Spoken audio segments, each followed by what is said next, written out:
dad badan ayaa ku fikiraya inay helaan hab ama hanaan u sahli kara inay ku dhiiradaan inay dadyow badan ka hor hadlaan. dadka qaybtood waxay leeyihiin waa hibo iyo sidoo kale in dadka ay u fududaato hadal helista. mararka qaybtood waxay ka caawin karaysaa inay ku dhiiradaan goobaha fagaara ka hadalka si tolmoon oo qurux badan u hadlaan waxa ay sheegayaan dadka dabcan si fiican u fahamsiin kara ama u sharixi kara waxyaabaha ugu waaweyn oo maanta dad badan ay aad u danaynayaan inay la qabsadaan ama bartaan ama fahmaan xirfadda dadka hor hadalka. waxaynu halkan kusoo dabcan koobi doonaa dabcan talooyin badan oo ka caawinaya inaad si dabcan cabsi la'aan walwal la'aan oo kalsooni leh oo dhiiran la'aan leh inaad dad badan hortooda ka hadli karto wax ka sheegi karto xitaa aan noqon karto mararka qaybtood qof si toos ah loo dhageysto dareenka la amaahiyo oo isaguna ka faa'iideysan karaya fursadaas. kusoo dhawaada muuqaalkan waxaan ahay Idruus Iimaan halkan waa Somali Freedom.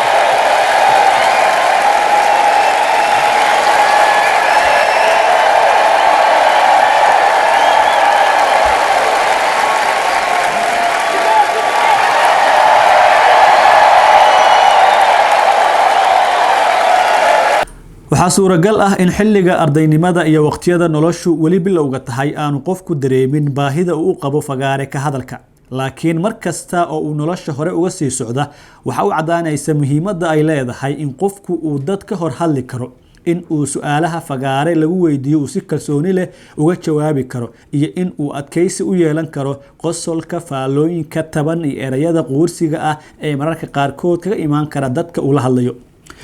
qodobadan soo socda waxay qofka ka caawin karaan inuu xakameeyo ama meesha ka saaro cabsida uu ka qabo fagaare ka hadalka. 1. raadi fursadaha aad dadka hortooda ka hadli karto xitaa haddii ay yihiin 3 qof oo kaliya. 2. ku bilow dadka aanu ka hor hadalkoodu dhibaatada kugu keenaynin sida saaxiibadaada iyo xubnaha qoyska, kuna dadaal in marka aad hadlayso uu codkaagu kor ahaado. 3. ka hadal mowduucyada aad jeceshahay marka aad ka hadlayso waxa aad jeceshahay dad aad jeceshahayna ka hor hadlayso way adag tahay inaad dareento cabsi waxaad xakameyn karaysaa asxaabtaada. 4. bilowgaba naftaada fahamsii xaqiiqda ah inaad ahayn qofka ugu fiican ee hadli doona sidoo kalena aanad noqon doonin kan ugu xun. taasi waxa ay caawinaysaa in galdaloolada hadalkaaga ka soo baxda aanay kaaga tegin cabsi caqabad ku noqota fagaare ka hadalkaaga dambe. 5. markasta oo aad hadasho ku dadaal in aad ogaato dareen iyo aragtida dadku ka qabaan hadalkaaga. xitaa haddii aad hadal ku weydo ku dadaal inaad indhahaaga dadka ka akhrisato dareenka ay khudbadaada ka qabeen. qor dareenada taban iyo dhaliilaha dadku ka qabaan hadalkaaga, kadib ku dadaal in aad wax ka barato oo aanay mar dambe soo noqon. 6. inaad jamaahiir ka hor hadashaa waxa kaliya ee ay u baahan tahay inaad dhisto horumarisana qisaska aad rabto inaad dadka u sheegto. taas si weyn bay kuu caawin doontaa, wax weyn bay dabcan ka tari doontaa dhiirashada iyo qaadashada go'aan la xiriira inaad dad laga yaabo kaa aqoon badan kugu garasho ah kaa garaad sareeya inaad la hadasho. laakiin marka aad waxa aad ka hadlayso soo taxliiliso akhriso oo aad faham qoto dheer ka haysato dadku way jeclaanayaan ku raaxaysiga weeraha ka imaanaya afkaaga.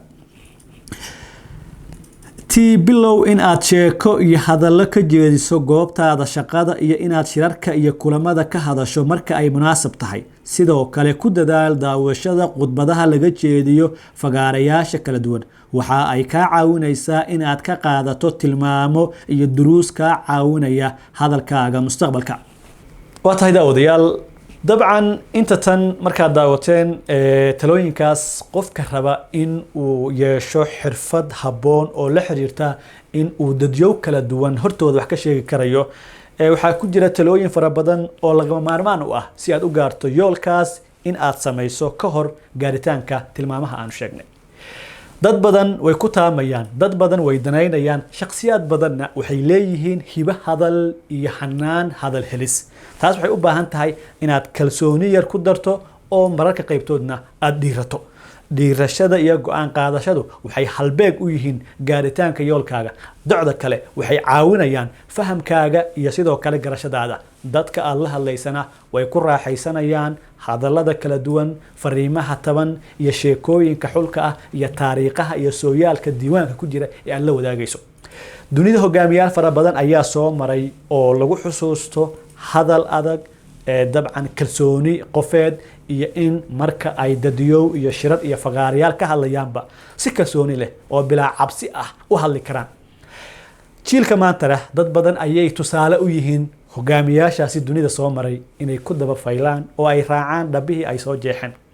shakhsiyaad badan ayaana haatan durba xirfadahan barta oo Soomaali ah iyo kuwa aan Soomaali ahayn, maadaama ay rabaan markay hadlayaan in hadalkooda la jeclaysto, markay soo istaagaan loo sacbiyo si loo dhowro kelmadaha quruxda badan ee ay sheegi doonaan.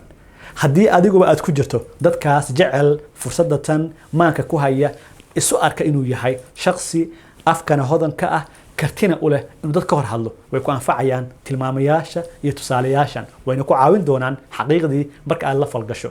kadib waad ogaanaysaa wixii aan kuu sheegay iyo wixii aad raadisay isugeyntooda wax kasoo dhex baxay. waad mahadsantihiin daawadayaal. waxaan ahay Cidruus Iimaan. muuqaalka kan waxaad kala socoteen Somali Freedom. inta dib hawada ugu kulmi doono waxaan idin leenahay aniga iyo Fuaad Cabdirasaaq Guray. nabadgelyo.